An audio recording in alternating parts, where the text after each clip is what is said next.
Welcome everyone to the Phoenix Report. I'm Jack Connor. With me is my buddy Seamus Pouts. Hey, how you doing, everybody? Now this is going to be a unique kind of thing that we're doing. I haven't done anything like this before. Like we've done reactions, preview, and review of the movies, right. And obviously, the one we did for Batman versus Superman, and you've been with me almost every one since. Exactly. This is something that I've been wanting to do for a while now. As you may know, Lionsgate is producing a film which is a reboot of the very popular children's TV show Power Rangers. Mm-hmm. Specifically, a lot of the characters are from the first iteration of it, in at least the first American adaptation of it, which was called Mighty Morphin Power Rangers. Mm-hmm. Now, I'm around 32. I was around 9 when the original show came out in 1993. Mm-hmm. Seamus is a little bit younger than me, but I mean, I know for me, I was right in that sweet spot. I loved the show when it came out. Like I was all about it. It was like right in that, because like 93, I think like the Ninja Turtles weren't quite as popular. I mean, I was obviously like I was a big Turtles guy for sure. Mm-hmm. But like by that time, I guess like Power Rangers were like kind of the new thing coming out. You had not. I mean, you were only 3 when the show first came out. Exactly. But the show has been around in various iterations, like for over 20 years. Like it's still going. Yeah, I've seen all the iterations that they've had. Like I never really understood the show, but I saw when they moved it like to the Disney XD channel and everything. And just right. That. Now you hadn't seen this before. You really hadn't seen any of the shows growing up. It wasn't. Looking back, I don't think I've ever sat through a full episode of the show. Like, I honestly haven't ever like watched an episode of the show. I don't know too much about it. I know they're different colors, and that's about all I know about it. And I know there's Megazords. That's pretty much all I know about it. We're gonna get into that for a little bit. The Power Rangers, at least the concept, was originally inspired from using stock footage from a Japanese TV show.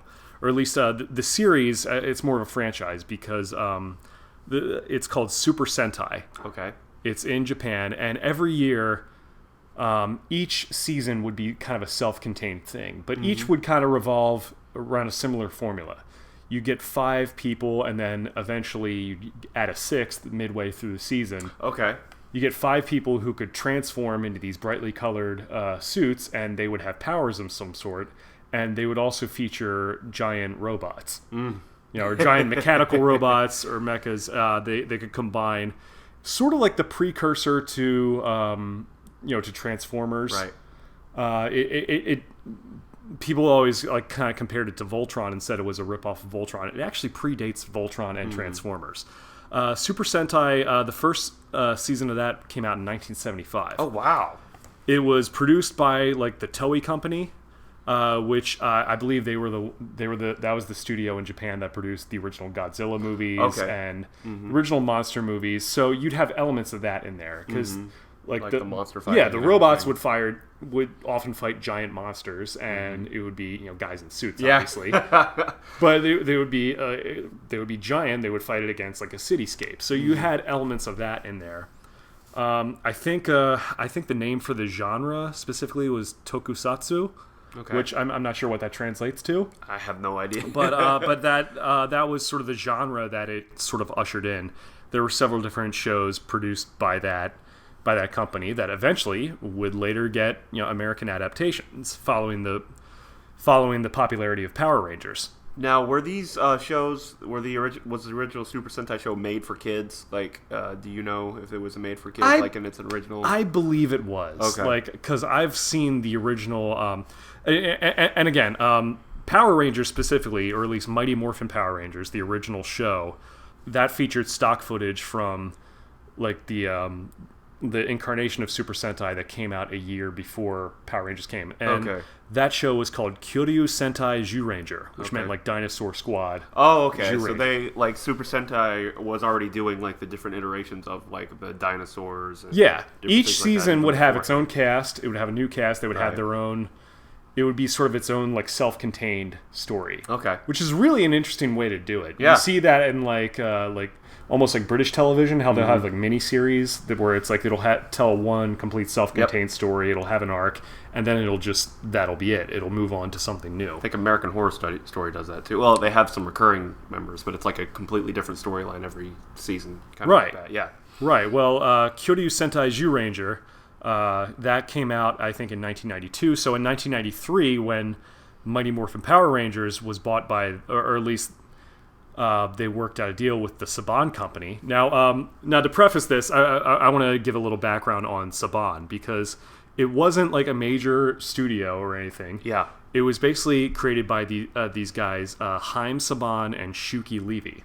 Okay. And these guys were from Israel originally. They were originally musicians.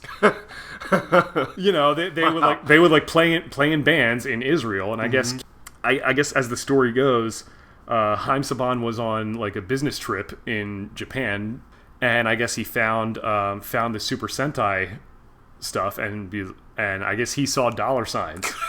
Because I mean, in his eyes, because I mean, when you think about it, you know, these are clearly lend itself so well to merchandise. Yeah, and toys. of course, yeah. I mean, let's be Everybody honest. wants to collect them. These shows were glorified toy commercials. Oh, for sure. Like, that's what they were for. That's pretty much every show in like the late '80s and the '90s, though. Like, oh yeah. yeah. Every that's, cartoon, every. Well, look kid at. show, Transformers was exactly, a toy line before originally, and then they had the show from it. Same with He-Man. Exactly. And GI Joe even. So this is very much in that realm, and you know. And Haim Saban, you know, saw this and figured, like, okay, well, I can take stock footage from Japan. You know, these guys and girls are in suits. You can't see their faces, so you could easily have like intercut scenes with American actors. It's actually pretty genius. And tell a story. It's amazing. Yeah. Like, I mean, it's crazy how they were able to do this and how successful it was. Yeah. Really, I mean, I don't think they had anticipated how, just how successful this thing was going to be, because in the first season, they had done, I want to say, 30 episodes, and at some point, I mean, I should say there were only 50 episodes of the original show. Oh, okay. They still had like more episodes to go. They had. Because I remember, I'm trying not to get off track here, but I remember as a kid watching it, and it wouldn't just be on Saturday morning, like it would be on like weekdays as well. Oh wow! They would come out like almost like a new episode 5 days a week. Oh wow! Which I don't think you even see anymore. No, anything like that, because like I think originally it would run in the mornings, like 7:30, but then eventually I remember the time slot would be, and this is growing up in Fox 29 up in Philly where I grew up. A lot of times they would air it at 5 o'clock. Oh, wow. Every day. So that'd be like after school. Like right before the news or whatever. Okay. So, and I remember and this is pre-internet, so you never knew when when a new show was coming out or when a rerun was. So that made you just had to watch it. That made it really frustrating, especially when they would have like weeks at a time where it was just reruns. And I was like, man, can we get a new episode already? He didn't know when the new seasons or anything would start. But yeah, like it had become so popular that first season that they ended up ordering more footage from Japan from Zyuranger. Oh wow! And so Japan would just make some new footage of that, and they would send that over, and just so they would be able to pad out the rest of the season. And then, and this gets even crazier. And then because they would have seasons 2 and 3 of Power Rangers, but they had only had one season of Zyuranger from Japan. So they would, but by that time, I guess they had a little bit more of a budget. They were able to shoot more like footage of like the actors in suits and have them fight. And then for the monster fights, they would just incorporate the new robots, the new mechas, and the new monsters in there. So it became sort of like a weird like Frankenstein. Yeah, they kind of compiled it all together with the stock footage. Exactly. So eventually the original show ran for 3 seasons. Eventually spun off into a movie, which I think was produced by 20th Century Fox. And then you still had like a few other, like the subsequent seasons, you still had some of the people stay around for a little bit. Okay. I think it eventually culminated in I guess the 6th season, which was like Power Rangers in space by that point. That was the name of the show. Which Power Rangers in Space. Which actually that season wasn't as terrible. Was it not? Yeah, that was actually one of the brighter spots of it. I mean, because they had like a second movie, like Turbo, and then there was like the Turbo series, which was just, which was pretty bad, like even for this show. And so that was sort of like, so it had like this 6-season arc, and it was crazy how this whole thing came together. I mean, there's so much, and basically the reason why we're doing something like this is because I found out that they were making a new movie of this. And I was fascinated because for several reasons. Because this was like, it was a small studio, really. It was like almost like an independent kind of thing. They weren't like owned by a major corporation.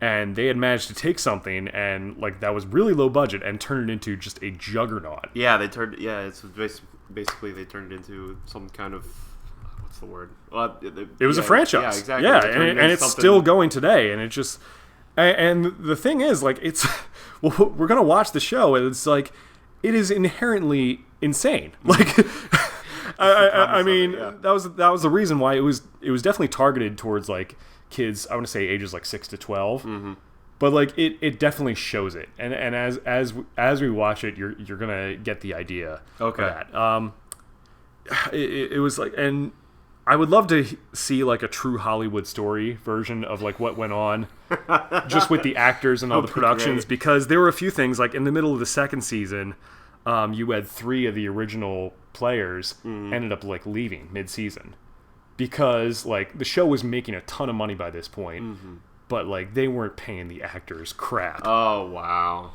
And I don't blame them for like standing up for themselves. Yeah, exactly. They're like, yo, you guys are making like millions, hand over fist. You gotta scale it up. And they were making, they were not making a lot of money. Like one of them said, like, we could have basically worked drive-through at McDonald's and made more per week. Wow. Than what was going on. So, it's definitely interesting to see how it came together.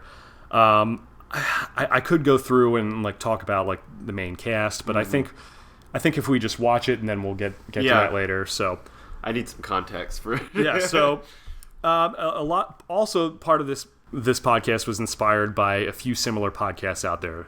For one thing, there's one called Ranger Danger, which is based in Australia that I've been listening to, where they do kind of the same thing, where they look at these old episodes and they critically break it down. Because again, keep in mind, we're watching this. It's a kid show, but we're watching it through adult eyes, so we're pointing out just all the crazy things that's in there, and I think it's going to be a lot of fun. Yep. Hopefully, you guys will enjoy this with us. But I was also inspired by another podcast, which did the same thing to episodes of Saved by the Bell. Oh wow! Okay. It was called Go Bayside, and honestly, one of the things why I'm interested about this movie, I'm not sure what this movie is going to be. This new movie that's going to come out, I'm not sure if it's going to appeal to like adults who grew up with it, or if it's going to appeal to kids now. Or if it's going to kind of try to go the Transformers route. Or like Ninja Turtles, where it kind of skews a little bit younger. Because, which they might do that. That's probably more likely the area they go with it. Yeah. But I'm curious to see how they're going to make a serious adaptation of this show. Or if they're even going to try to make it serious, or what it's going to be. The marketing certainly lends itself more towards the serious aspect, it seems like. And again, all we see as of right now are the posters. Yeah, as we record this, it's October 1st, 2016. And there hasn't been a trailer out yet. We haven't seen anything. We know who the cast is. They've gotten some big names in it. Elizabeth Banks is going to be the villain, Rita Repulsa. Oh, wow, okay. Bill Hader is going to voice Alpha 5, which is like a robot. You'll find out who he is as you see this. And Brian, I can only imagine. And Bryan Cranston, most of all, is going to be Zordon, who's like their mentor. So they've got some good star power then. Curious connection with Bryan Cranston. Okay. He was actually he had actually done some voiceover work for the original show. Really? Yeah. Yeah, he had voiced like a few of the monsters and stuff. In fact, one of the major characters, Billy, the Blue Ranger, his last name was Cranston because Bryan Cranston had worked on the show. Whoa. Okay. So yeah. Wow. This is the same guy, Walter White, It's like super meta. That's great. It is. So awesome. It's like the fact that they got him back. So I'm curious to see. Obviously they probably offered them a ton of money to come back and do that. Sure. But it seems like they got a lot of star power going into it, so we'll see how it turns out. So we'll see. I know this is sort of a long, rambling intro, but it's hopefully this provides a little bit of context. And so we're going to watch this show, probably make sure each of us take some notes on it, just to break it down scene by scene, and there are going to be some funny lines in there that we'll make comments on. But hopefully then once that's over, I'll try to go through the cast. Or I'm not sure how, because each of the cast members has kind of an interesting backstory as well. Okay. So we'll try to go through that. So we're going to sit back, pause right now, and we are going to watch the original, I guess I should say there was an unaired pilot version of this show, but the one that made it to air, the first ever episode, was called Day of the Dumpster. And that should set this is great. That already sets the tone. The original air date was August 28th, 1993.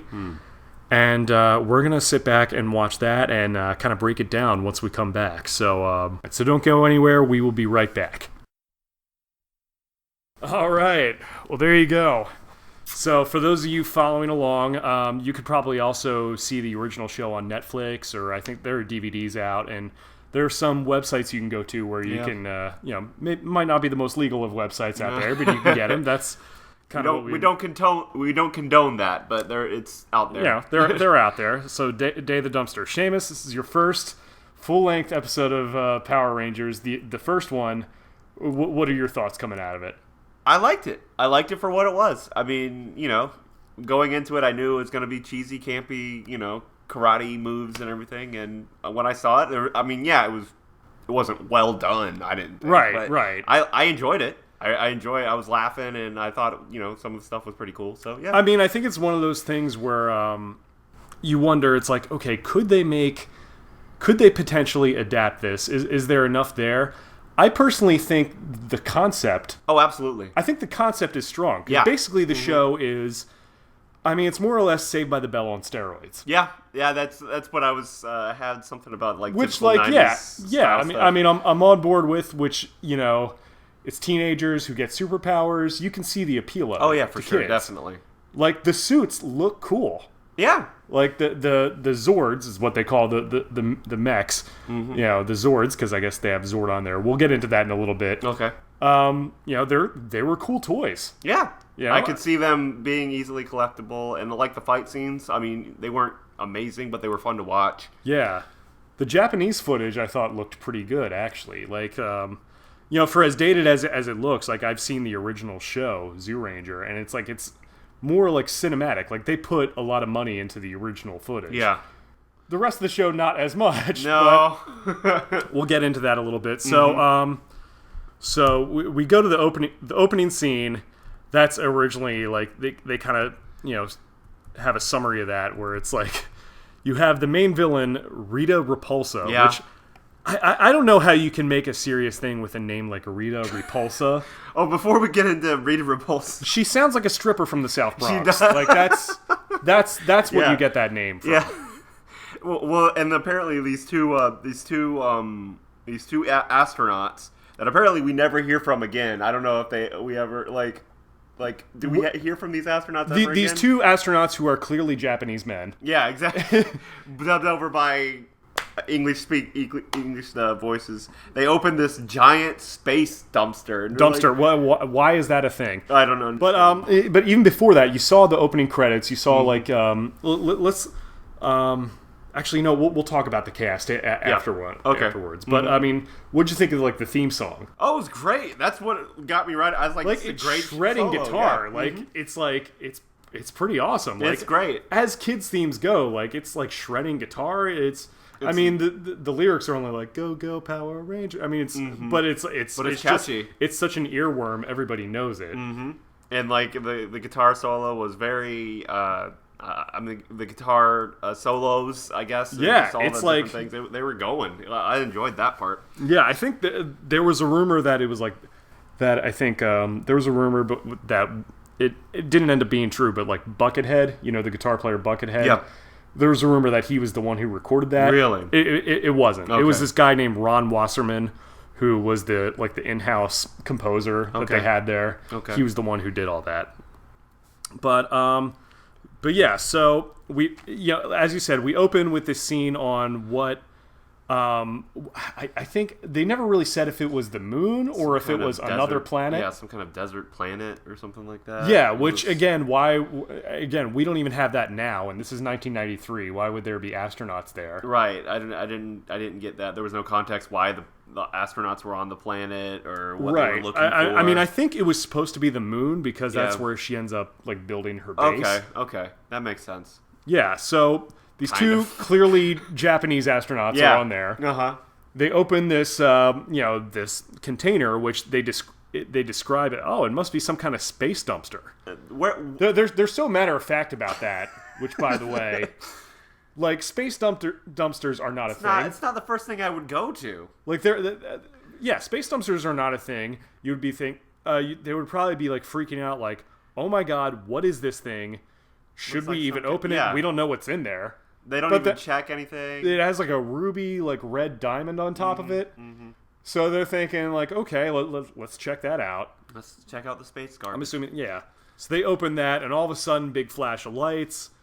They get scared. They start running off because they assume like something bad is coming out of it. Right. And we are introduced to Rita Repulsa, Rita Repulsa, unfortunately named, the villain. She's basically a moon witch. Okay. Yeah, that's her deal. She's like some kind of witch. Clearly a Japanese actress. Oh, for sure. You could tell not only. I think the actress who was her. I think she was like in her 60s at the time. So really? She's passed away since then. But the dubbing, like that's the first thing I noticed. I was wondering if the monsters were a part of the show that they added in the 90s, but no, clearly not. The dubbing you could tell was done right. Yeah, so that was... and you have her crew that comes out. First thing you have is Goldar. Yeah, he's like the big guy, and it ends up becoming the main villain of this episode. Mm-hmm. He's like a big, almost looks like a gorilla in the face. Yeah, and he has he has big like gold armor and like wings that go away every now and then. He has wings and he doesn't have them. Yeah, it's really inconsistent with the wings for sure. But like he's a scary looking dude. He has a broadsword. Mm-hmm. Like he looks like he could mess some stuff up. Exactly.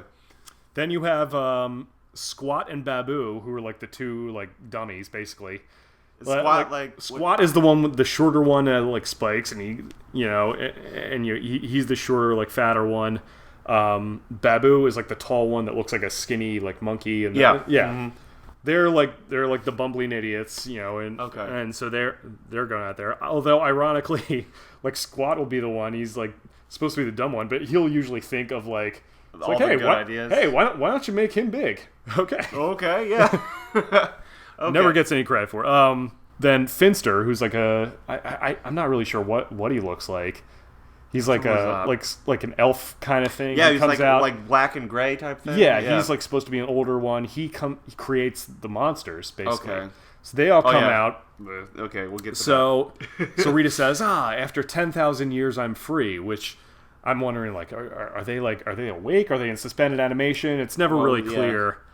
I'm wondering how they would know that amount of time has passed. Do they have clocks in there? Do they have calendars? Like, what's the deal? I have no idea. Like how to like it's a lot of forced dialogue, but it's kids.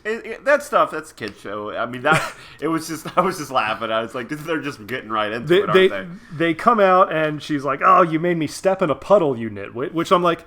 There are no puddles on the moon. I'll tell you that right now. Yep, and it would definitely look like a desert type thing. So like, where's this puddle coming from? Like, right, there's no water there. Yeah. Like, are they able to breathe in there? Like, it's very strange.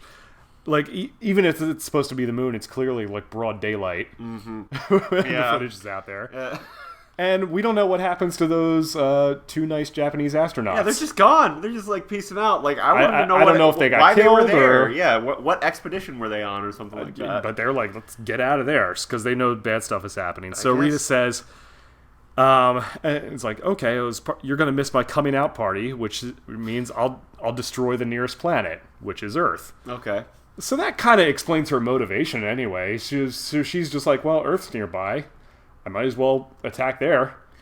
I'm okay with that. Just kind of a nihilistic type. Does she want to destroy it? Does she want to conquer it? It's very because it's like in the opening credits. It's like After 10,000 years, I'm free. Time to conquer Earth. Sure. This one, they expand on it a little bit more.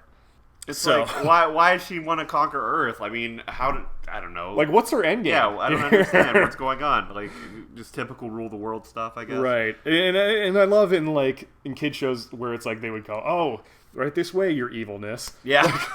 I love how they would acknowledge that, yeah, we're evil. Yeah, that's one thing I loved about those shows. It's like Which, they knew no they were bad evil. person actually does that. No, nobody. They always think they have the right idea in their own mind. Well, like Hitler thought he was doing a good thing. Yeah, exactly. You know? Exactly. To give you some context. Mm-hmm. So we immediately cut to Angel Grove, which I'm assuming is in California. It seems like it was definitely, first look, I was like, yep, this is the 90s. Yeah, they never really say it's in California, but you kind of assume, I mean, because that's where it's filmed, my obviously. question is this a mall, or is it a gym, or what is this? Like, that's, they call it the Gym and Juice Bar. Okay. So that is like where all the kids hang out. Gym and juice. Wow. That's where all the kids hang out. And Okay. that's like a common trope you see in so many shows. Like, this place is basically what the Max is to Saved by the Bell. Okay. Yeah. So this is where all the kids hang out, and this is just one of those things. It always baffles me. Like, what is the business model of the gym and, just like a hangout club, the gym and juice gym, bar? Like, how do they make seriously. money here? They have like workout equipment. There appears to be a karate class going on in the middle of it. I see some weight stuff out there that's in the open. Yep. We immediately see Jason and Zach, the Ranger. Uh-huh. They're surrounded by like a bunch of other guys in a karate class, and they look like they're sparring, but they're not wearing any gear. They're very friendly too. They're just like smiling and stuff. Yeah. I was just like, okay. They're doing what appears to be, I guess, like either like light contact or no contact sparring. Mm-hmm. Which, I mean, if they were going full contact, that would be very difficult. That would be very dangerous to do, like without any protective gear. Exactly. As a guy who's done that for quite a while, it's like, yeah, but neither of them are wearing like gis or dobaks or any traditional uniform. Yep. They're both dressed in red and black, foreshadowing. Yeah, exactly. That's like a common theme. Color coordination. That's a common theme throughout this show. Yeah. Like every episode, they're dressed in whatever color that their ranger outfit and is. it's always slightly different, or like a slightly different outfit. It's like a constant thing, so it's like makes you think like that's what their entire closet is at home. Okay, I mean, sure. It's like just so they let kids know, see kids, he's the Red Ranger. He's the Blue Ranger. And you can dress like him for Halloween. Just wear a red shirt or something. I don't know. Yes. And then you have Trini, who's the Yellow Ranger. She's like doing some Tai Chi there. Yeah. Kimberly, who's the Pink Ranger. She's doing gymnastics. Yep. And then you meet Billy, the Blue Ranger. He's sort of like the typical nerd. Yeah, kind of geeky 90s, guy. Yeah. But he comes in. He's wearing a full uniform, but has like a blue shirt underneath and like blue headband, keeping his glasses on. It's apparently his first karate class, which Jason is teaching. I'm not really sure if Zach is experienced with, because it's like they say like, apparently, hey Jason, thanks for teaching me, but because they say he's a dancer. Yeah. But obviously he knows what he's doing as far as fighting goes. Oh yeah, that's right. They did mention that he was a dancer earlier. Yeah. I didn't catch that early on, but yeah. So they come in there doing that, and let's talk about the original cast, the original 5 for a while. Okay. The most obvious joke in here is that the Black Ranger and Yellow Ranger. Yeah. the racial overtones here. Zach, the Black Ranger, is an African American gentleman. He's played by a guy named Walter Jones. Okay. Is the actor who plays him, and I think since then he's gone on to do some stuff. Like I think he's done some small like TV roles and some other things. Does he do what the other cast members do, like appear at like conventions and stuff? Yeah. Okay. I think a lot of these guys. And that's another thing that fascinates me about this show, going off on a segue here, is like it still has a huge like fan base. Mm-hmm. Like people who grew up watching the show go to see them at Comic Cons and stuff like that. There's even a thing called the Power Morphicon, which meets like every 2 years. Wow. They have their own con, which is amazing. That's intense. I'm like, wow. Okay, so this is like much bigger than I had thought it was. Okay. And that blows my mind. So I'm assuming that's who this movie is going to be made for. Maybe I don't know. I mean, they got to make their money. They got to appeal to standard audiences too. But yeah, maybe they'll have some hints and everything. I was wondering if they maybe will have some cameos in the movie of the different actors. I don't know. I'm sure they've.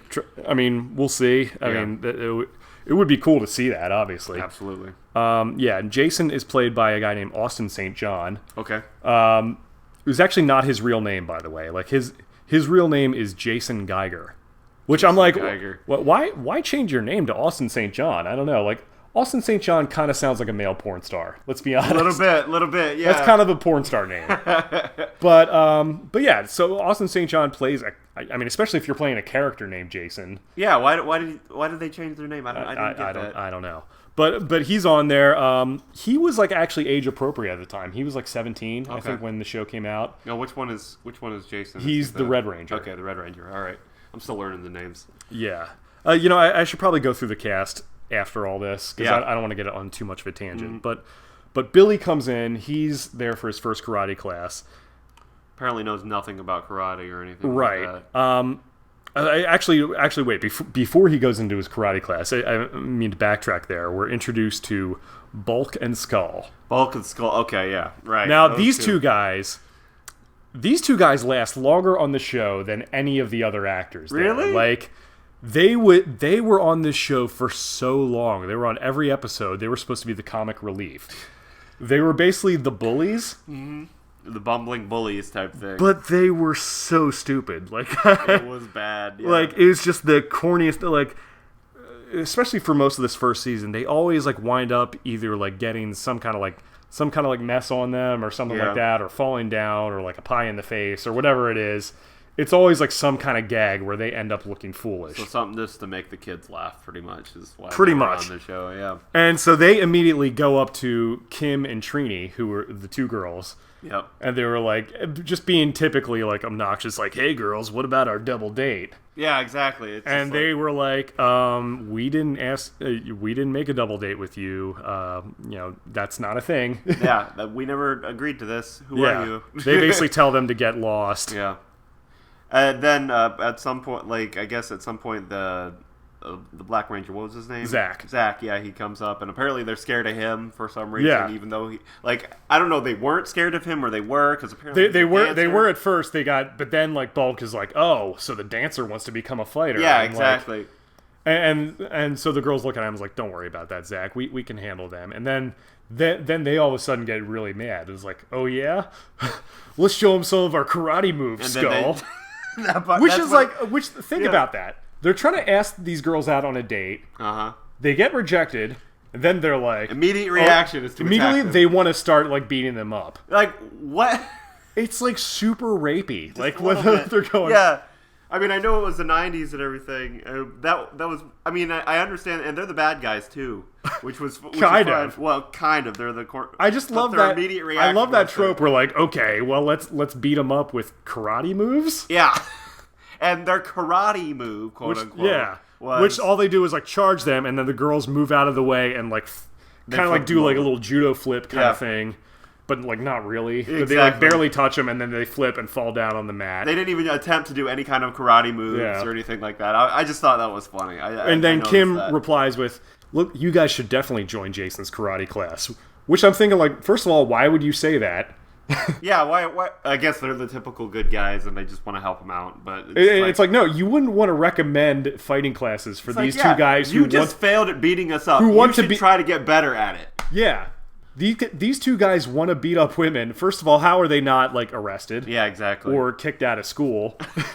Whatever, because they're supposed to be teenagers. Yeah, exactly. And I'm not sure if the Gym and Juice Bar is like connected to the school somehow, because they'll hold like school functions in there, and like.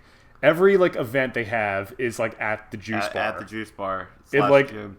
So and I think there's like a direct hallway into the school. So I don't know if it's like owned by the. I don't know if their cafeteria too. Right. I don't know if it's like owned by the school or what the deal is. It's very efficient. It's kind of like it's kind of like the Max, where it's like we don't know like what the business model is here. Yeah. How are they making money? Mm-hmm. So it cuts to the so this is where it cuts to Billy joining Jason's karate class. Right. He's in his like gi, but has like the blue stuff on there. Right. And he's doing there. He's a little nervous, and they're like encouraging him. So good stuff so far. So then we cut. They've already established that they're all already friends at this point. So yeah, it's kind of like Saved by the Bell, where it's all the various cliques are hanging out together and they're all friends. It's like, okay, I'll buy that. Yeah, you know, it's fine. For a kid's show. So yeah, it's fine. So then I'm assuming this is later in the day because Bulk and Skull come back and they're in like karate outfits, but with like leather jackets over top of them. I didn't know you were allowed to personalize your karate outfits that much. I guess they figure if Jason's gonna be like wearing a red tank top and just like black gi pants, then they figure they could wear whatever. And what's his name? Skull has that bowler cap on. Yeah, and everything. Like he has like various like motifs. Like he has like a beret at one point. Okay. He has like a Civil War hat at one point. Not in this episode, but in like subsequent episodes. Like they have kind of like a steampunk thing happening there. Okay, I mean that's fine. So, which by the way, as a guy in a metal band, I kind of resent the fact that the punk rock guys have to be the bullies in here and not the jocks. Like. So that's just my not how that would work. Yeah, usually it's the other way around. Yeah. So they go in there. They're like, "We want you to teach us how to beat people up." And Jason, of course, is like, trying to be all nice. Is like, that's not really what martial arts is about. Yeah. So they're like, "We didn't come here for some geeky karate class." I'm like, okay, yeah, you did. Yeah, you kind of did. That's exactly why you're here. It makes no sense. No. But it's like the typical like the thing with Bulk and Skull, and I find out in this like first season, it's like they want to be a part of the group so bad. Yeah, it's like a typical like little kid who's like, I mean, I guess it works because it is a kid show. Yeah, it's exactly. Like, they want to be like the cool kids, I guess, or something like that. But they don't want to admit that they do, so it's like you don't really get it. But do they ever do anything with Bulk and Skull in the series? Like, do they ever get a chance to be bad guys or good guys or anything? I mean, kind of. They're like, I think in like season 3, they ended up becoming like cops. Oh, okay. And like they kind of moved away from the bully thing, and they just became just a bunch of goofballs. So they kind of grew up a little bit. A little bit, okay. Yeah. So there is some like character progression there. Okay, that's encouraging. Yeah. So, but it's one of those things. These guys get humiliated constantly, right? And like, but again, they kind of like always do stuff that kind of validates it, so it kind of makes sense. Exactly. So they try to show off. They end up falling flat on their face. Exactly. He tries to do this tornado kick, and Skull is like in the back, like applauding him. Yeah, Skull. Like by the way, Skull looks like he's on meth. Yeah. Like he's looking like he's on bath salts. He does. He's like very twitchy, very like he just snorted a couple bumps. Almost and just had like a Rick there. Moranis vibe a little bit. Right. Like, yeah. Exactly. Yeah. So, so they immediately. So I guess. Then they cut to the moon base that Rita has set up on the moon somehow. Right. I don't know how long it took her to build this thing. Maybe it was already set up. Maybe I mean she's a moon witch, so we assume that she just maybe like she magicked it into existence. Probably. That so staff or something. Yeah. I don't know. So they immediately want to begin preparations to take over the Earth. Right. And then cuts back down to the gym and juice bar where the kids are hanging out. It's after the class, and they're all hanging out, and then all of a sudden, there's an earthquake.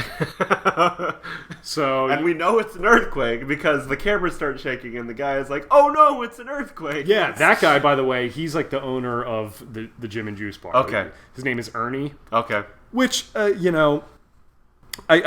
want to say a few things about Ernie. I'm not trying to fat shame anybody here. He was played by a guy named Richard Janelle, who unfortunately he passed away. Okay. He had complications from diabetes. Okay. He was a big guy. He was he was an obese guy.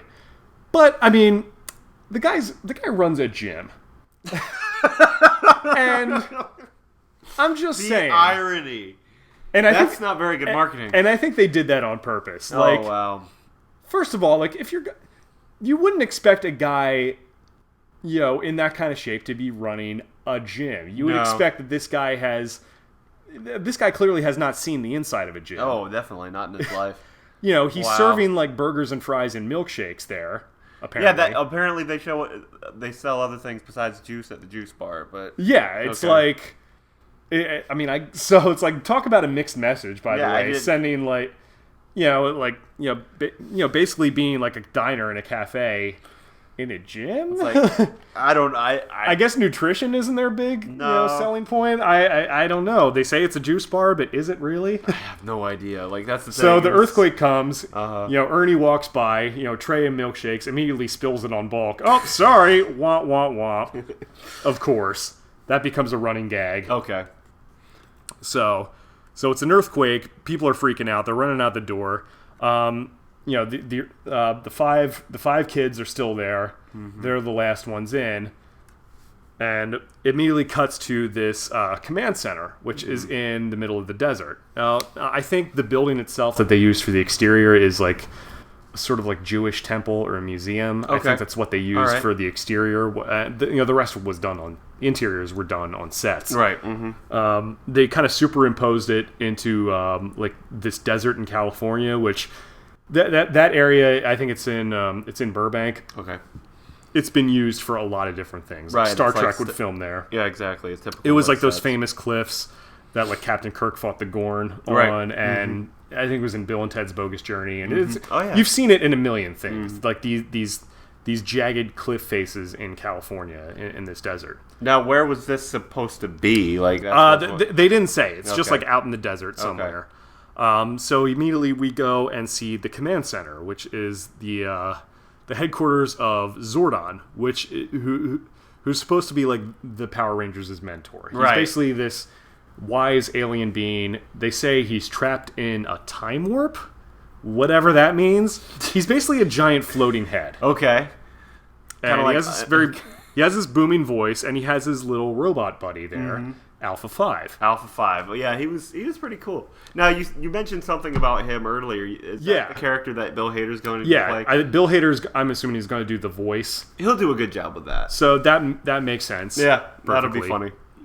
So, like, they didn't really explain where they came from. I guess they've just been hanging out there maybe for 10,000 years, waiting for Rita to get like free. The security guards of the space dumpster, maybe. I guess. So, they're like freaking out because they know that Rita is coming. Right. And so Alpha's like, oh no, what are we going to do? And Zordon is like, Alpha, immediately teleport to me 5 overbearing and over-emotional young humans. See, now, wait a minute. Yeah, here's where it stops. Think about it. They know that an alien invasion is coming. There are 6 billion people in the Earth. They could get literally anybody. Anyone. I'm talking about like elite. They could get like Navy SEALs in here. They could get Marines. They could get like CIA. No. Let's get 5 teenagers. 5 teenagers with obvious hang-ups. And let's have them fight the aliens. Yeah. For no reason. Which, that says a lot about what's going on with Zordon. It's like, okay, so let's recruit children to fight our intergalactic space war. Easily impressionable children that can be, I guess, maybe easily indoctrinated. Which makes me think Zordon might not be on the up and up. That's what I'm thinking. Is the Power Rangers a cult? Is that what we're getting? We don't know. It would apparently seem that way. So they immediately teleport these kids into the command center. Mm-hmm. And so immediately they teleport in. They're like, whoa, what's going on here? Kimberly immediately says, oh, this definitely isn't the mall. Because we get it, Kim. You're the typical Valley Girl cheerleader type. This isn't the first time we get a taste of that. And, oh my gosh. Which, by the way, her personality kind of mellows out as... Like, we see different sides to her personality as the show goes on. Okay, so they actually add depth to her. Right. I mean, she's... and she's played by Amy Jo Johnson, that actress who has actually gone on to do... She's probably had the most successful career out of any of them. Okay. Because she was on that TV show in the late 90s called Felicity. Oh, all right. Yeah, I think she was like the best friend on that show. Okay. She's done a few like TV movies, and I think she's on a TV show called Flashpoint now.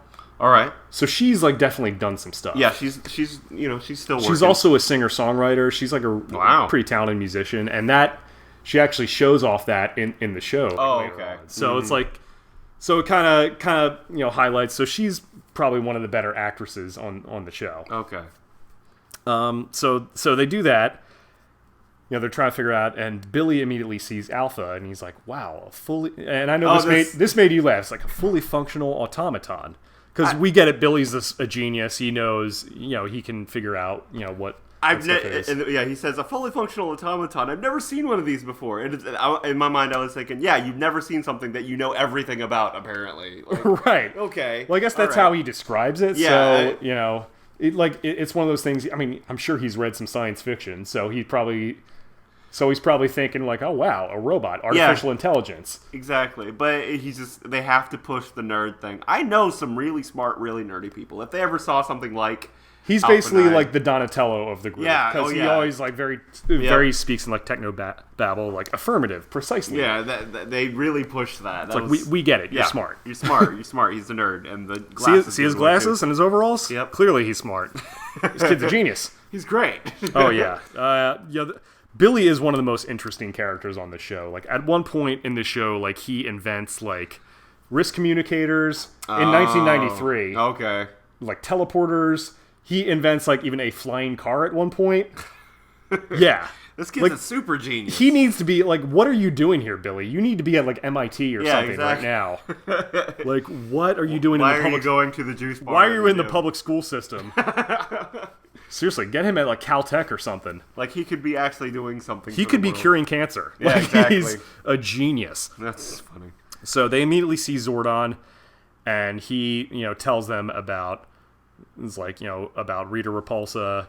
And, we immediately, like, see, like, a clip of her riding this, like, old-timey bicycle in the air. Lots of, between Zordon looking like Oz and Rita Repulsa kind of giving off the Wicked Witch vibe. I saw some wizard... I was like, is this the Wizard of Oz? And Goldar looks like a giant flying monkey. Yeah, exactly. So... I was like, they took some cues there. I mean, that's cool, but it's just, like, it was funny that they just kind of took those characters and made them into... the main hero and the main villain. So he basically explains to them why he needs them there. He's like, I'm looking to put a team together.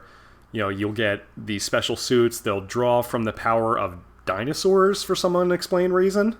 You mean they're run on fossil fuel? Is that what he's trying to say? Like, it doesn't... Like, the dinosaur connection isn't really ever explained. Are any of them explained? Like, the different themes? Kind of. I mean, and they get these suits, and you say that they'll... And then like he says that they'll control these large robotic fighting machines called Zords, which I don't know if that's an acronym or it's just like, well, my name is Zordon, so I call them Zords. Sure, why not? And that apparently, like, and when they call them, I didn't want to get into this too much, but they come like from volcanoes and like oceans, yeah, stuff like that. Yeah. When they come, like, they always one have appears to to come like out of the ground. Yeah. One comes out of a volcano, and I'm like, have they been there the entire time? Like. And they must travel really fast, too, to get right where they are. I think there was one that came from, like, a glacier. Yeah, the Mastodon. Exactly. Like, how did that get to California that fast? Those, like, really fast-moving. It's amazing. Yeah, it's so cool.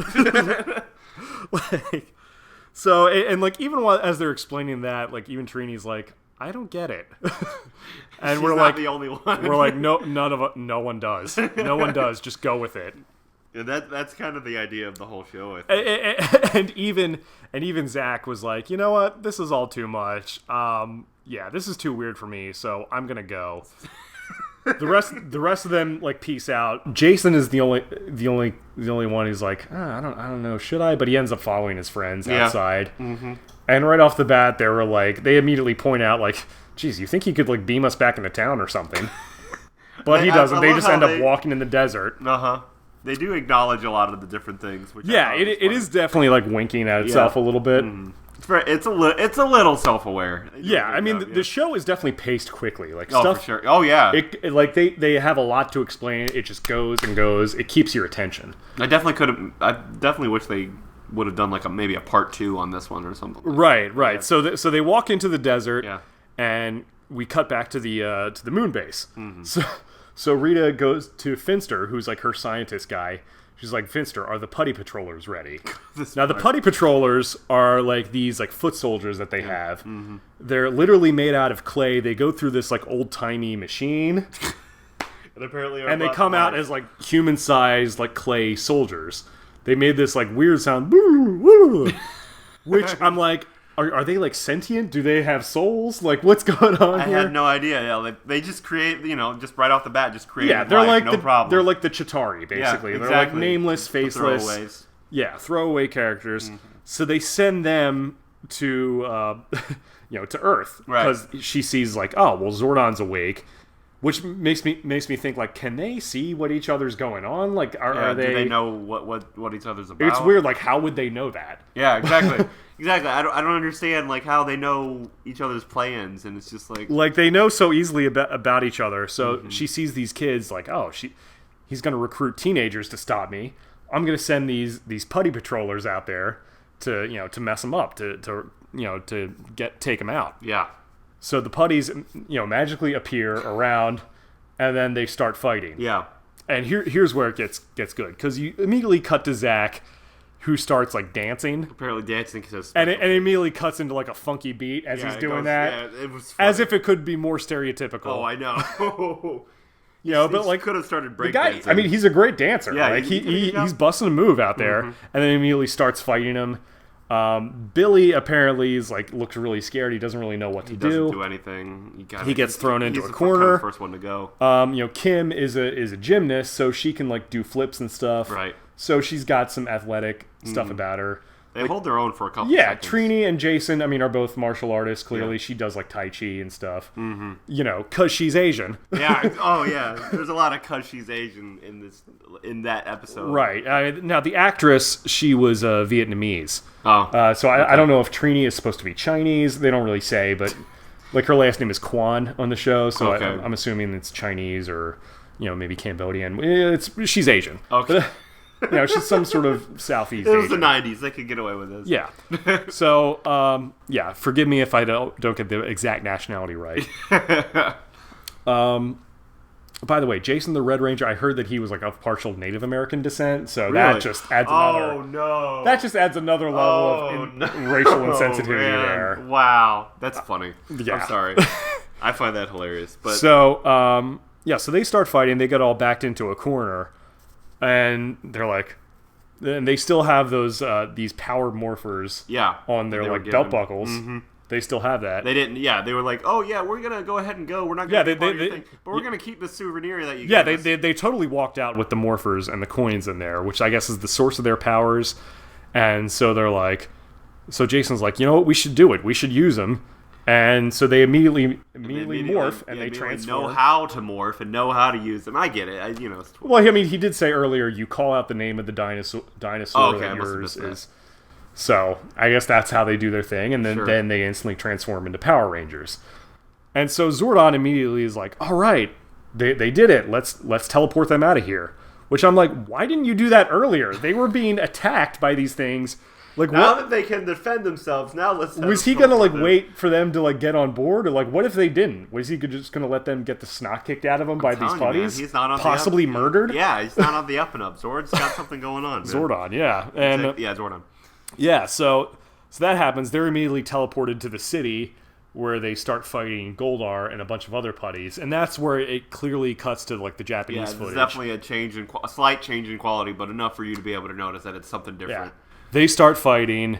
they get the upper hand on him, and then Squat is like, Rita is like, why don't we make Goldar big?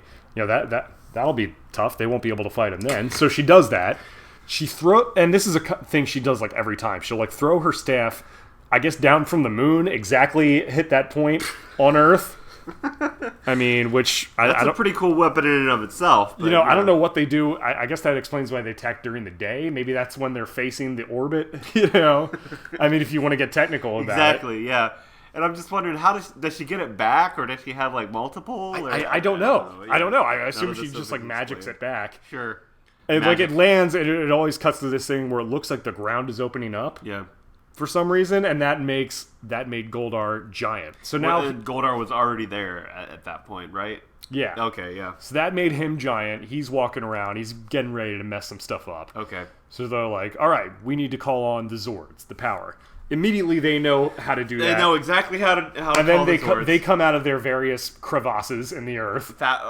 Seemingly thousands of miles away, but they get there in the matter of seconds. It's fine. Sure. Yeah, why not?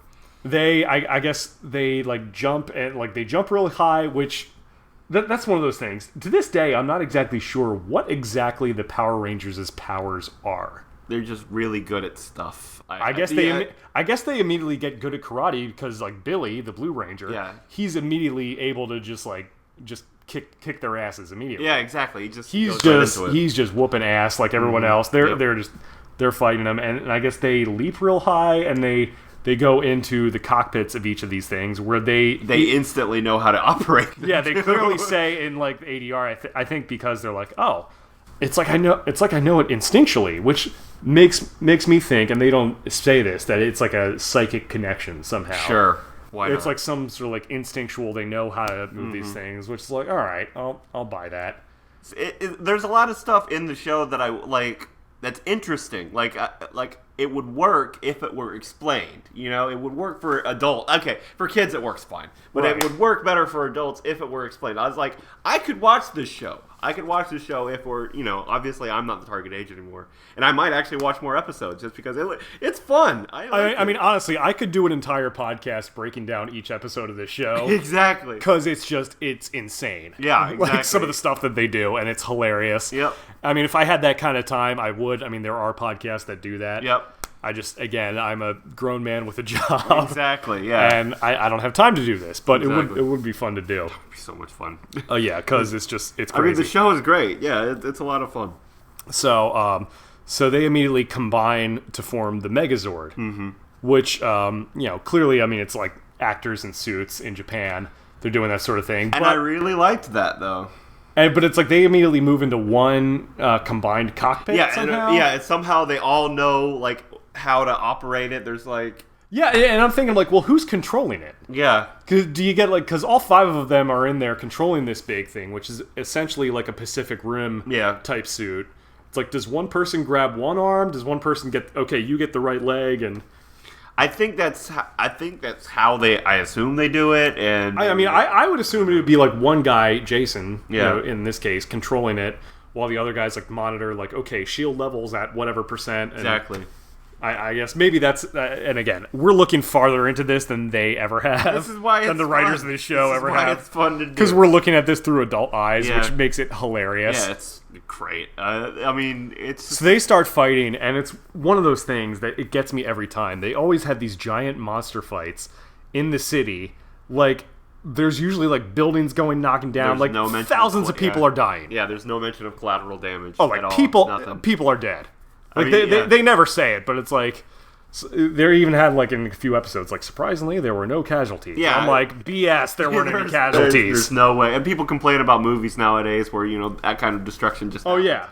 And it's like, this has happened for a long time. If you thought Batman versus Superman, or no, if you thought Man of Steel had a lot of destruction. Yeah, this one trumps that easily. Like, they are, like, it's like 9/11 times 10. Oh, it really is. They're knocking down buildings, they're crushing things, like... They're using buildings as weapons. People are dying. Yeah, for sure. People are dead. There's definitely thousands easily.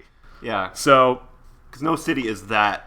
So they fight. The Megazord calls on, like, the power sword, which that comes from the heavens. Somehow they know how to do that. He knows immediately how to call that comes down from the sky. They grab that. They grab the sword. And Goldar immediately he's like, nope, I know you're going to destroy me with that, and he just disappears. We didn't get to see the power sword get used, which I was kind of disappointed about, but, you know. And that's it. That's the end of the fight. Yep. They're back in the moon base. Rita is mad. She's always like, I can't believe you messed up. And Goldar's like, oh, I'm sorry, it won't happen again, even though it always happens because he's incredibly incompetent. Exactly. He looks like he should be a badass, but, like, he gets beaten every time. That's kind of a typical thing, too. Right. Like, the typical, like, big bad that is really bumbling.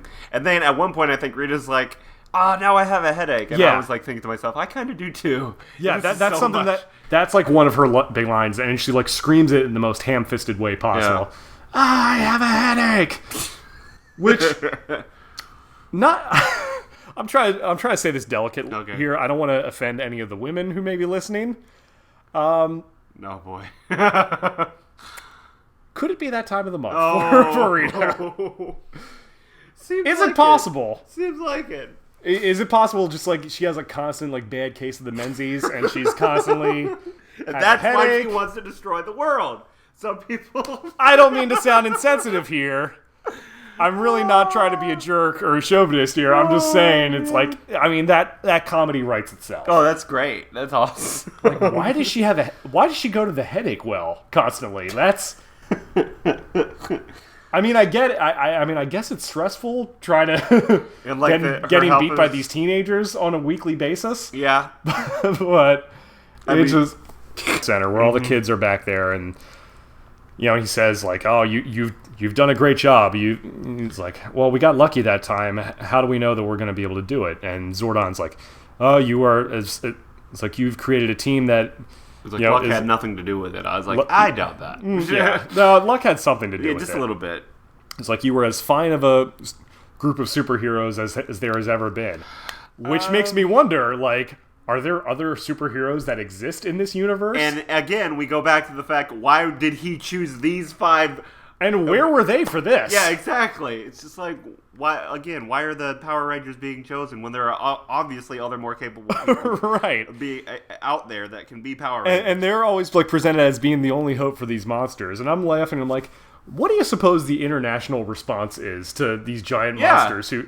Like, does it even make the news? Like, that's what I'm wondering. Right? Does the president come on? Does he have a response to it? Is he deploying the National Guard at least?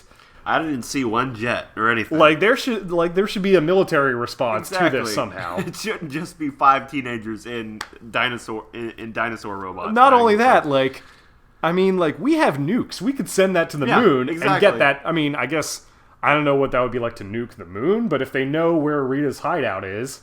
Send like a team or something. I know Zordon knows. Like, why doesn't he just send the Power Rangers there to take her out? Like, why are we always on the constant defensive? Yeah, infiltrated. They're constantly reactive. They're not proactive at all. No. Typical teenagers. Like, they're not using the powers to, like, stop petty crimes. No. So it's like, are they really superheroes? I don't know. It's like, implement some strategy, guys. Come on. Right. So he's like, okay. He's like, yep.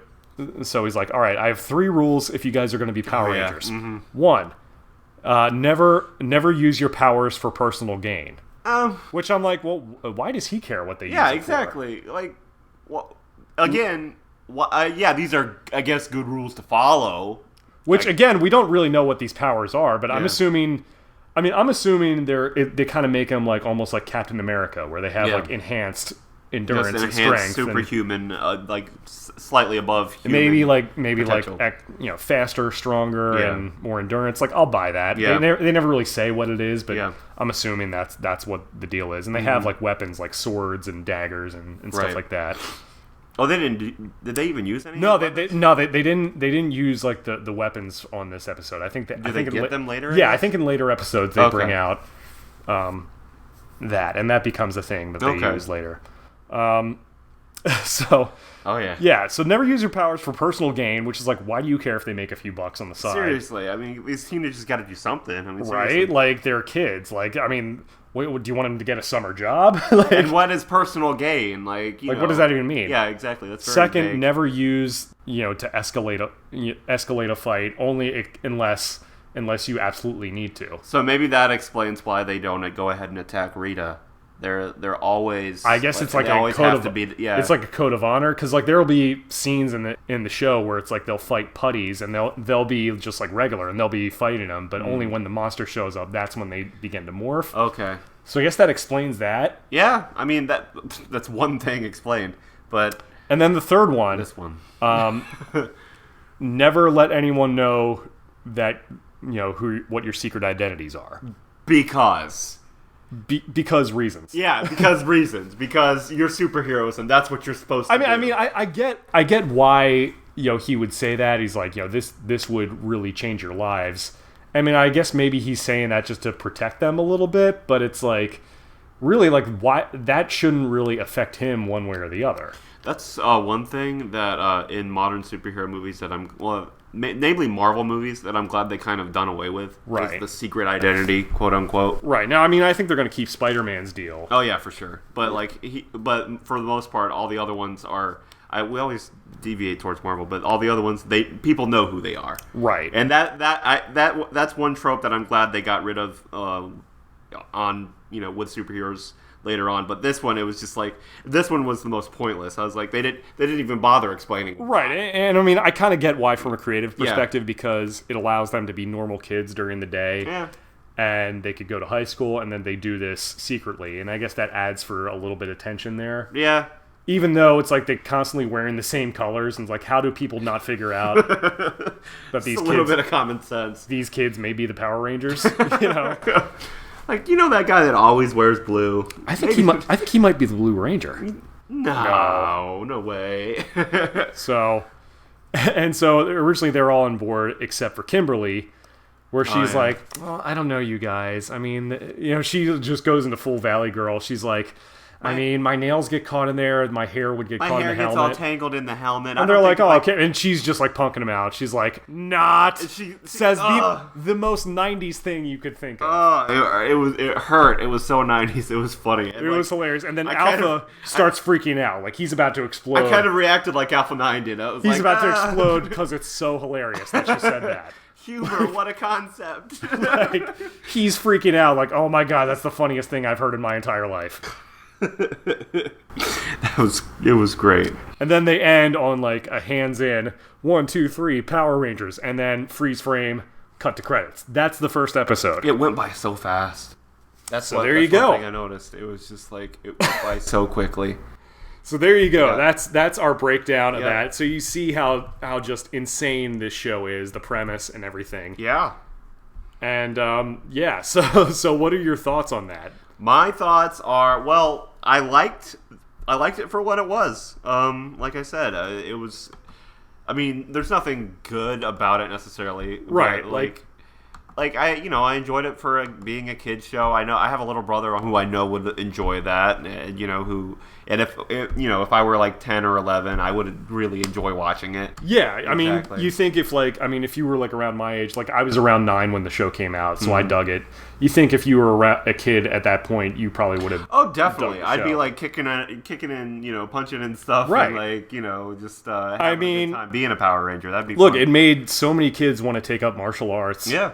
I mean, me being one of them, that and the Ninja Turtles, that was like my inspiration for doing it. I'm a black belt today, and wow, and it's just and look, I mean, I can't fault this show. I mean, even as an adult watching it, it has given me hours of entertainment in my life. That's true. I mean, and just brought a smile on my face. So I guess maybe that's the appeal, because that's why you have like grown people today. Mm-hmm. Like, there's a big fandom for it, and because I remember like hearing about they had a convention. I'm like, really, like people are like that into it, but like you see people online, like it still has like a big fan base, and a lot of the original actors go out and that goes to show you, man. I mean, nostalgia is a powerful thing. Oh, for sure, for sure. So I mean, I don't know how that's going to affect this movie going forward. I personally don't think that you could adapt something like this and make it serious without changing a lot. Yeah. Like, I think there were different iterations of Power Rangers, like, later on, where it's, like, it would be a police force and stuff like that. Like, if I were going to do it, I would have it be almost like the Green Lantern Corps. Yeah. Where it's, like there are several teams of them, and then... That'd be a good idea. Maybe, they're aware of the different teams. Maybe, like, focus it around, like, these kids got them, like, wait, they're not supposed to be Power Rangers. That would be interesting. Have that be, like, an interesting thing, and have them be, like, trained and eventually learn and grow up. Like, that concept isn't bad. No, it's the premise isn't bad at all. Like, I'm not a fan of the name Rita Repulsa. Yeah. Like the Japanese counterpart was of that character in Zoo Ranger, she was called Bandora. Which I think is a better name. Yeah. And then like Goldar, because he's gold. It's like you'd have to change a few things. It's kind of like Evil Lyn from Masters of the Universe. Right. Skeletor, like, it's very on the nose. Exactly. I think aren't they bringing Rita back for the show, for the movie? Like, Elizabeth Banks will play her. Yeah, exactly. Which, I saw like a picture of what she's going to look like, and she looks killer. She looks pretty awesome for it. I've seen like what the suits look like. Yeah, they're definitely a little more like almost like Iron Man. Which makes sense. Yeah, that's kind of how... Makes sense. They don't need to be spandex. Mech suits, yeah. I expect it to be like some sort of like tactical body armor or something. Like, you could do that. For sure. And, so let's go through the main cast. Okay. The Red Ranger is Jason. Jason Lee Scott is the character name. Okay. Played by Austin St. John, who's originally Jason Geiger. Now, he was around... Jason Geiger is his real name, but his stage name is Austin St. John. That's what he's still credited as. So, wow. So it's like, if I saw him, would I call him Austin? Or I don't know. But he's on Facebook, Austin St. John. He's a really cool dude, actually. He was like around like 19. I want to say when the show aired, or like between 7. So actors were surprisingly age appropriate. Yeah, that like you'd see a lot of the extras, and it's like, okay, they're clearly 30. Right, exactly. There's this one blonde dude that I saw. I was like, why is he there? Like I saw one guy with a mustache. Yeah, and they were like, exactly. So as you'd expect with a lot of these shows, they take these people who aren't necessarily experienced actors, but like he was a legit martial artist. Okay. And I guess this is like the first like acting job he got. Huh. And his stage name Austin St. John was like suggested by his manager. So that's how that was. It because of the Power Rangers? I don't know. I don't know if that came before Power Rangers or what, but yeah, this was like his first major acting role. Okay. Was on the show. He was one of the 3 who left in the middle of the second season. Why did they Because leave? of the pay dispute. I mean, the pay dispute. That's right. Walter Jones, who played Zach, and Tui Trang, who played Trini. Yeah. They ended up leaving the show because they weren't making any money. That's right. Yeah. The show was huge by this point, and they were like, "You're still like paying us peanuts, basically, for making you millions of dollars. Like, we need to negotiate." And they were like fired on the spot. Oh wow! And they were replaced mid-season by 3 new characters. That's messed up.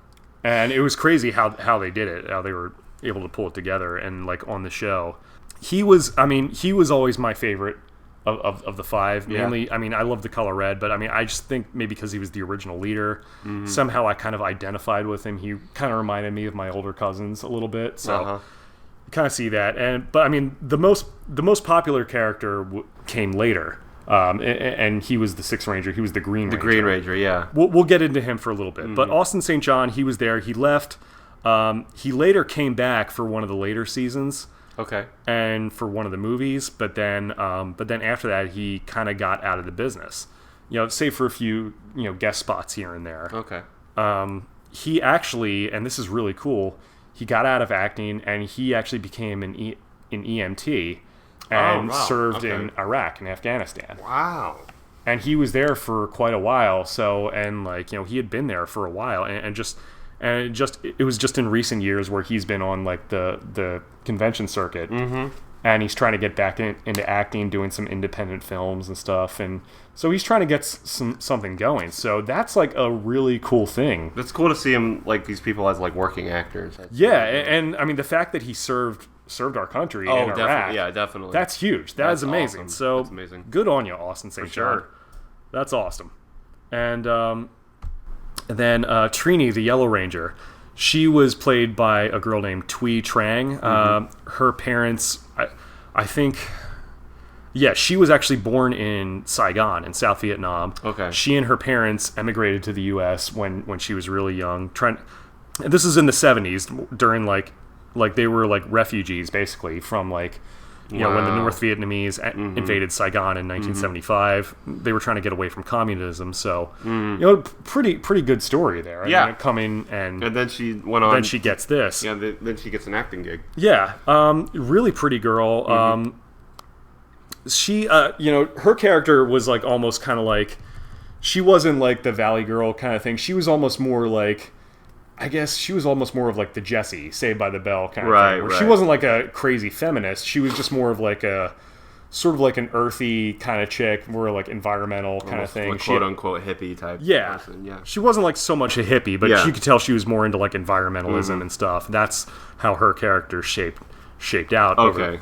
So she were kind of fleshing out the character arcs. Yeah, each one had like sort of an archetype. Jason was kind of like the jock. But he was the martial arts guy. Trini was like more of the, so she was like the environmental girl. Gotcha. It's really sad actually because she died. Yeah, I was reading this. Yeah, she died in 2001. She was only 27. Wow. It was a car accident.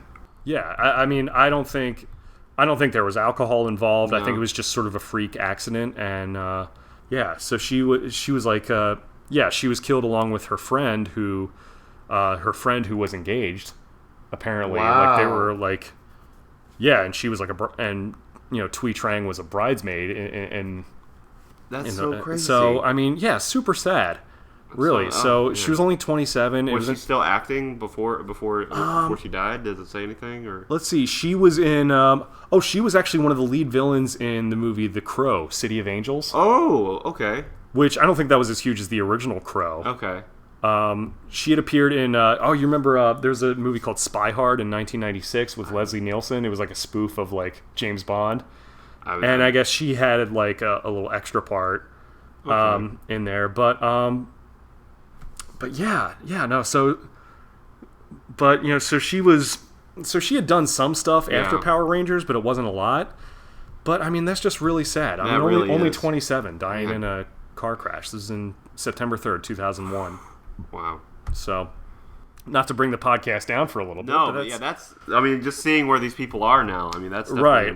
And then Walter Emmanuel Jones played Zach, the Black Ranger. Mm-hmm. He was.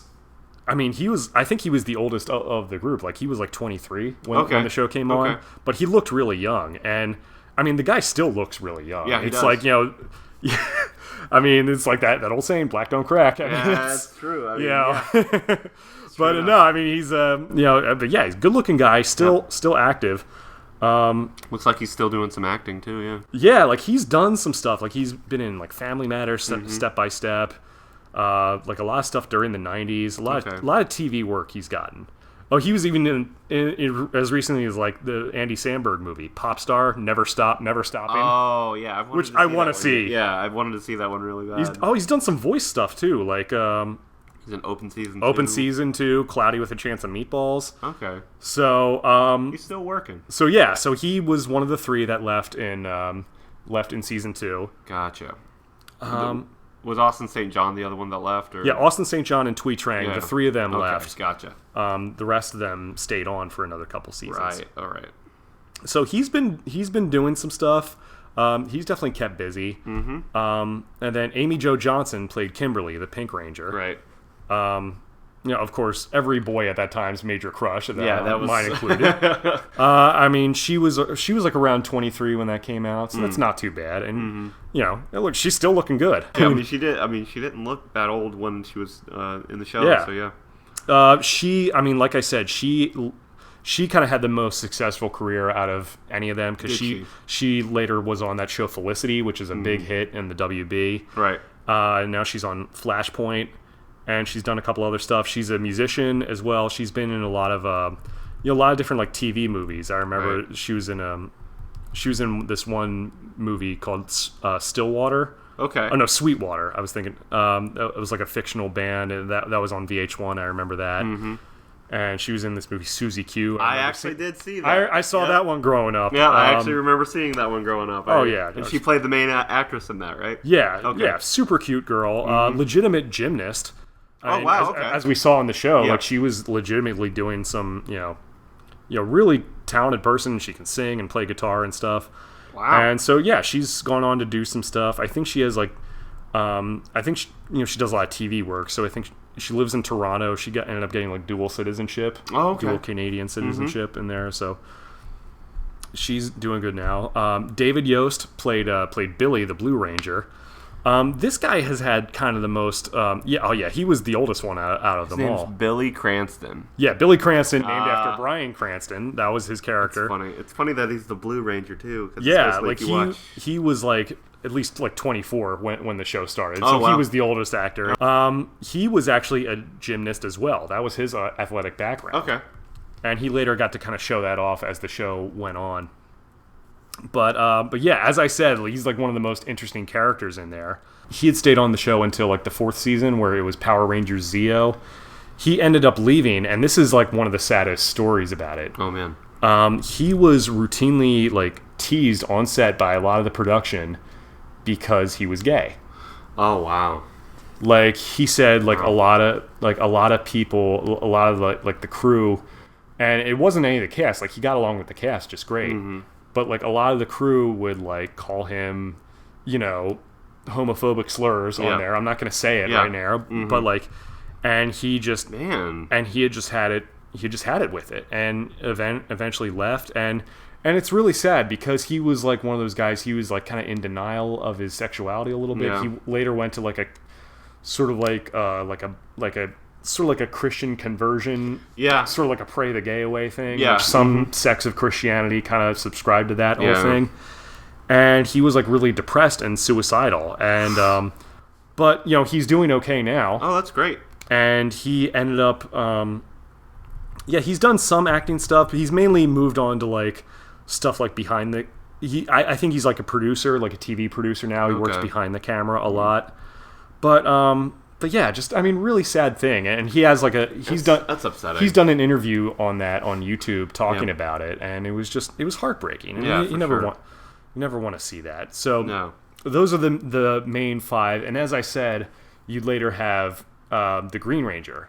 His character was named Tommy Oliver. He was played by a guy named Jason David Frank. Okay. He ended up becoming like the breakout character of the show. Right, okay. He was also like a legit martial artist, and to this day he's actually gone into MMA. Like he's a legit, MMA guy. I mean, he's in his 40s now, so he's not in UFC or anything, but like he's had an MMA career.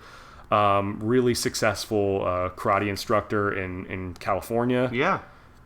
He's like he ended up becoming the most popular character on there, and that's why they kept him around. Like he would later come in like there was like a show a couple years ago where he would come back as like the mentor to like the new kids. That's cool. I like that's awesome. He would become one and fight alongside the kids, and a couple of them would come back for some guest spots here and there over the years, but.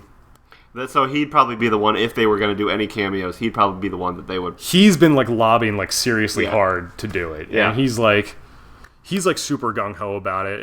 And he's... I've heard about him a little bit. He's all about the Power Rangers stuff. Like, he's... Right. Like, he's definitely embraced it more than anyone else. He's on the convention circuit, and, he's, like... He definitely embraces it a lot. He's really, like, flown the flag for it. Right. And now some of the other cast members, we mentioned a guy named Richard Janelle who played Ernie. Sadly, he passed away. Yeah. Bulk and Skull were played by these two guys. Paul Schreier played Bulk. He's, and again, they've been on the show for like longer than anyone. He was there for like the first 7 seasons. Later came back for the 18th season. He was the last original. He had actually done some directing as well. He had even directed some episodes of the show. He's gone on to like direct a lot of that's great. A few different things. But I'm thinking he must have like these two guys must have like really been liked by the studio because they stuck around and they were shoehorned constantly into it. All the tropes and everything, man. That's and Skull was played by Jason Narvey. Okay. And this guy, this thing blows my mind more than anything else. He's actually a legitimate professor of acting, like at the collegiate level. He got like his PhD in like Shakespearean theater. Wow. So he's like a legit actor. An actor, yeah. He's like a serious thespian. Yeah. He hasn't really had like a ton of other like jobs in the industry though. Yeah. Maybe he just enjoys teaching it more. I think so, yeah. Which, I mean, it's funny. It's like as over the top as it is, you got to give credit to these guys because they go for it. They really, for sure. They commit so hard to it. So it's like, I was surprised that these people are still continuing, with their careers and everything, even after Power Rangers. That's really cool. Right. And I think Zordon was originally voiced by a guy named David Fielding, and he didn't do the voice, but they kept his likeness around for like the big floating head. Okay. And that's why it's like his voice had changed from like almost a British accent to like an American, almost sounded like a Kermit the Frog kind of thing. Rangers, it is time to go. You'd really need to hear it. Yeah. Those of you who've seen the show know what I'm talking about. But that's the deal, man. So that's the whole scoop on Power Rangers. I can't believe we have like an hour and a half worth of stuff on this 20 minute episode. Yeah. But like I'm trying to explain where this show came from and how just insane it is. I'm trying not to curse, but it is unbelievably off the wall. Yeah. So I don't know what this movie's gonna be. I know Lionsgate is distributing it. Saban still has like a producer's credit on it. Okay. So it's being directed by a guy named Dean Israelite. I don't know what his experience is. He hasn't really done a lot of stuff. Okay. The characters are named after the original 5. Of course, they've kind of messed around with the ethnicity a little bit. I hope so. Which I don't know how Trini Kwan is being played by Becky Gomez. I don't know how they're going to explain that. What? I don't know. Okay. Yeah, Becky G, I think she's like a pop star and a singer, so... Yeah, so that's the deal. So that's the deal with the first episode of Power Rangers, Day of the Dumpster. Yeah, there's not much more we can say to that. No, I think we covered it all pretty much. Thank you guys for listening. This has been a crazy trip down memory lane for me. Absolutely. Yeah, and this has been kind of an introduction to something that I really wasn't familiar with. And I'm definitely going to catch some more episodes for sure. I mean, and I love doing stuff like this for stuff that like even is like so bad it's good. Yeah, exactly. And it's just amazing how successful this show was. And kids apparently are still watching the show and buying the toys today.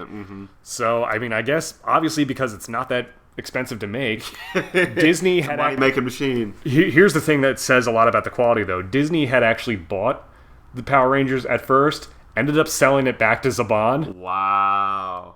Which, I mean, if Disney is like, nah, we're good. We don't need that. Disney is like, we can't do anything with this. We got nothing with this. You guys take it. So, I don't know how well that bodes for this movie. I mean, it could be a train wreck. It could be a lot of fan service in there. I don't expect too much from it, honestly. Like the movie, like as far as I don't have high expectations. No. So anything good will be, anything good that they offer will just be pleasantly surprising. I mean, I do think you probably could write a good story based on the concept of this. Oh, for sure, yeah. You would have to change around a lot, though. Yeah. And a lot that would probably make a lot of the diehard fans mad.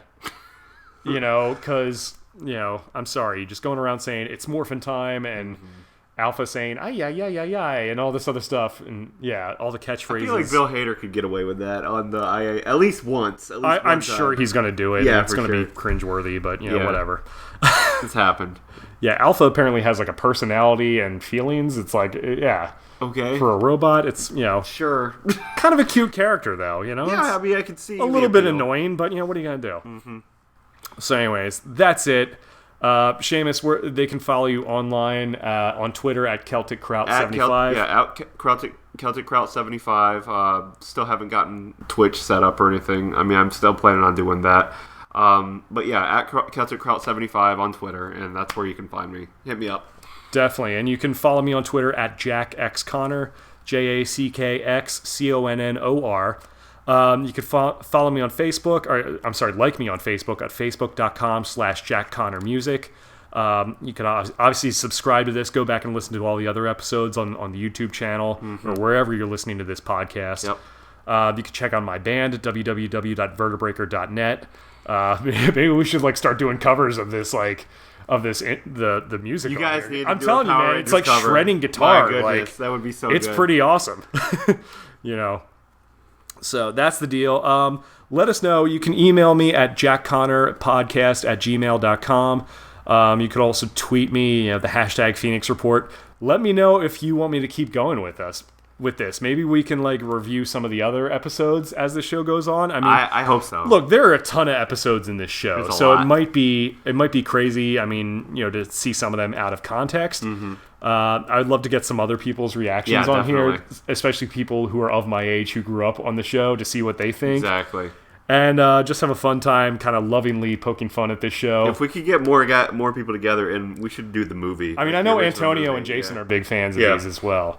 So maybe we'll do commentary on the old movie from '95 or something. So we'll see. Yeah. But let me know if you want us to review any other movies, any other TV shows, Power Rangers or otherwise. Any stuff you'd like to hear us give our opinions on. Again, we like to poke fun a little bit, but I'm not bashing anyone for doing it. As crazy as this show is, I mean, look, it's given me a lot of entertainment in my life. Exactly. And it's given a lot of people a lot of smiles on their faces, whether ironically or not.